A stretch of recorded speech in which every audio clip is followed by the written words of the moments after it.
ગુજકો માસોલ દ્વારા ઓર્ગેનિક ખાતર પરિસંવાદનું આયોજન કરવામાં આવ્યું, જેમાં જુદા જુદા વૈજ્ઞાનિકો અને ખેડૂતો એકઠા થઈને પાક ઉત્પાદનના ઓર્ગેનિક ખાતરના ઉપયોગ અને તેના ફાયદાઓ પર ચર્ચા કરી હતી. આ ચર્ચા વૈજ્ઞાનિક અને ખેતી ક્ષેત્રના નિષ્ણાતોની દ્રષ્ટિએ અનુભવોને શેર કરવાનું એક માધ્યમ બની રહી છે. આ કાર્યક્રમમાં MNG કંપની જે જોર્ડનના ઉપક્રમથી 100 પ્રકારના ઓર્ગેનિક ખાતરના ઉત્પાદન પર ધ્યાન કેન્દ્રિત કરવામાં આવ્યું છે.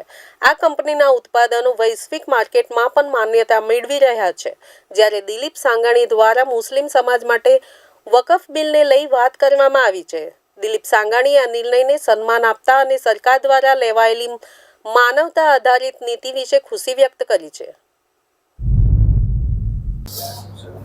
હું સમગ્ર દેશની જનતા તરફથી માનવતાવાદી નિર્ણય લેવા બદલ માનનીય પ્રધાનમંત્રી નરેન્દ્રભાઈ મોદીને, અમિતભાઈ શાહને અને મંત્રી શ્રી રિજુને ખૂબ ખૂબ અભિનંદન આપવા માગું છું.